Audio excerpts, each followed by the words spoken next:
নমস্কার বন্ধুরা, আমরা আবারও চলে এসেছি আরেকটি ভিডিও নিয়ে। তো চলো বন্ধুরা, তোমরা সবাই কেমন আছো? আশা করি সবাই ভালো আছো। আমি অনেক অনেক বেশি ভালো আছি। আজকে একটা অন্য ধরনের ভিডিও। আজকে দেখো একটা আমাদের পুকুরে মাছ ধরা হয়েছে, মাছ ধরেছে তো সেই মাছটাই আজকে কাটবো আর তোমাদের সাথে শেয়ার করব। তো চলো, কত বড় মাছ তোমরা শুধু একবার দেখো।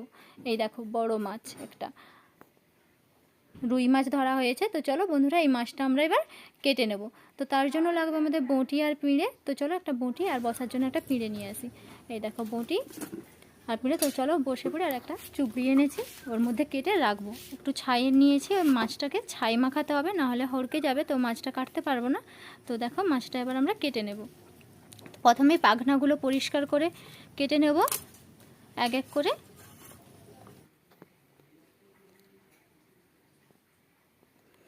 দেখো পাখনাগুলো কেটে নেওয়ার পর এবার মাছের আঁশটাকেও তুলে নেব। যেগুলো আঁশ থাকলে মাছ যখন কাটার পরে আর ধোয়া যাবে না, তো তুলতে খুব কষ্ট হয়, নখে ব্যথা করে। তো চলো ভালো করে আগে পরিষ্কার করে আঁশটা ভালো করে পরিষ্কার করে নিই। তো চলো আঁশটা আস্তে আস্তে পরিষ্কার করে নিয়ে এটা কেটে নেব। আর ওই মাথার যে কানকাটা ওটা কেটে ফেলে দেবো, আর ফুলকাটা রেখে দেবো। ফুলকাটা যেহেতু আমার ছেলে খেতে ভালোবাসে, তো ওটা রেখে দেবো।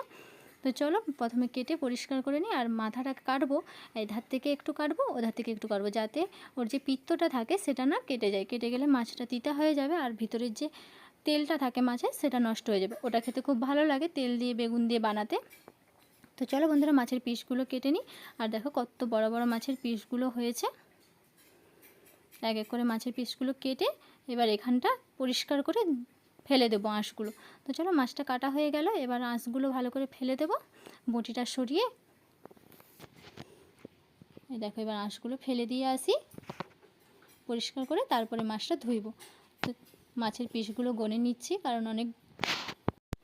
তো বন্ধুরা দেখো, নিচে মাছের চুবড়িটা রেখে দিয়েছি। এবার কলপাড়ে বসবো এবং বসে মাছটাকে ধুয়ে নেবো। প্রথমে জল দিয়ে একটু ধুয়ে নেবো, আর মাছটাকে চুবড়ি থেকে নিচে রাখবো, রেখে চুবড়িটা ভালো করে ধুয়ে নেবো, কারণ চুবড়ির মধ্যে আঁশ থাকলে তো আঁশগুলো রয়ে যাবে। তো চলো মাছগুলো নিচে ঢেলে দিই। ঢেলে দিয়ে ভালো করে চুবড়িটা আগে ধুয়ে নেবো, ধুয়ে তারপরে মাছের আঁশগুলো এক এক করে পরিষ্কার করে নেবো। কারণ মাছটাকে ভালো করে কচলে কচলেও ধুইব, কারণ মাছের আঁশটা নিয়ে গন্ধ থাকলে মাছ খেতে ভালো লাগে না। তো চলো মাছটা ধুয়ে নিই ভালো করে পরিষ্কার করে। লেজাটায় প্রচুর একটু আঁশ রয়ে গিয়েছিলো, এই দেখো। তো আঁশটা ভালো করে পরিষ্কার করে ধুয়ে নিচ্ছি, এবং ধুয়ে নেওয়ার পর দেখো এক এক করে ধুয়ে নিচ্ছি। তো বন্ধুরা, আমি যতক্ষণ মাছ ধুইছি, তো তোমরা একটা কথা, তোমরা অবশ্যই ভিডিওটা প্রথম থেকে শেষ পর্যন্ত দেখো। অবশ্যই লাইক করো, শেয়ার করো, কমেন্ট করো। চ্যানেলে নতুন হয়ে থাকলে একটা সাবস্ক্রাইব করে দিও। তো এগুলো মাছগুলো ধুয়ে পরিষ্কার করে নিয়ে আমি এখানটা একটু পরিষ্কার করে নেব। তো মাছগুলো ধোয়া হয়েই গেল। এবার আমরা এখানটা ঝাড় দিয়ে ভালো করে পরিষ্কার করে নেব, কারণ এখানে ছাই আর মাছের রক্ত লেগে আছে। তো ধুয়ে পরিষ্কার করে নিই। এই দেখো এবার এখানটা ঝাড় দিয়ে দেবো। তো বন্ধুরা, আজকের ভিডিওটা কেমন লাগলো অবশ্যই লাইক শেয়ার কমেন্ট করে জানাবে। চলো বন্ধুরা, আজকের মতো টাটা। আবার অন্য কোনো দিন অন্য কোনো ভিডিও নিয়ে দেখা আছে। Tata, bye bye.